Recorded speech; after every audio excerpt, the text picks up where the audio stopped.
Otis Wilson of the Super Bowl winning Chicago Bears back in 1985. Of course, joined by Bruce Heron, who played with the greatest of all time. That, of course, may he rest in peace, Walter Payton, number 34, and of course in studio, former Chicago. But this guy was a hard-hitting mother. Hey, let me tell you something, Otis. I don't know if you ever had an opportunity to meet Quentin Demps, but he's in studio joining us as well to recap this Bear game and this Bear season.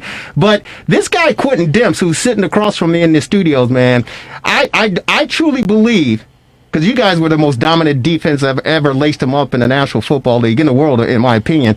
But this guy Quentin Demps, he could have played with y'all. He could have played with you guys. I don't know if you remember. I don't know about that, Jerry. Man, you was a hitter. I don't know about that, Jerry. Did you remember Quentin Demps? This guy was a hitter. I remember him. I know exactly who he is, and I have much respect for his game. And when you come out there and play with us, you got to leave it on the sideline because we taking no prisoners. So anybody that has that attitude and mentality, of course they can play with us.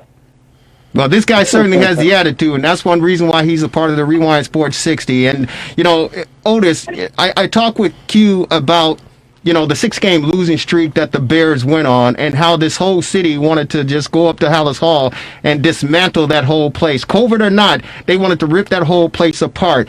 As a defensive unit, and for those people who may be too young or don't remember how dominant that 85 defense was, and God forbid, thank God y'all didn't go on a 6-game losing skid like this, but how would the defense have handled a situation like we just experienced with a 6-game losing streak and a quarterback who, well, I need to hear your comments on the quarterback situation, but how would you think would have handled a 2-game losing streak?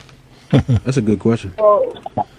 Anybody that's a competitor certainly don't want to lose. Right. And to be on whether it's a 1-game, 2-game, 3-game, any kind of losing streak, it's frustrating because you're trying everything in your book to turn that thing around and make sure that you put yourself back on the right track. So it had to be frustrating. But keep in mind, guys, Chicago's always had a great defense and never had an offense. They always had Walter Payton left, Walter Payton right. And every now and then they'll throw the football.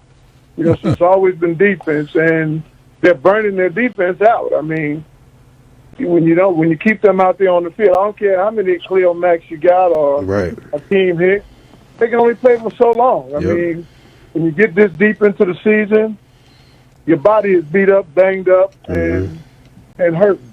But you keep going because of the pride you have and fellow teammates that you play with. So Chicago's got to start doing a better job of evaluating and bringing people in here. But for the most part, it starts upstairs, and that's with the McCaskey family.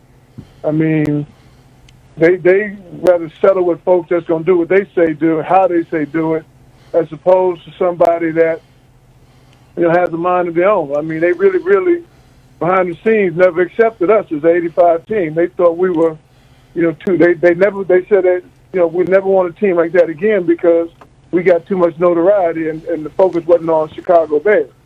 I said, well, I'm sorry you feel that way, but we put ourselves in this position by playing good football. That's it. That's what it boiled down to.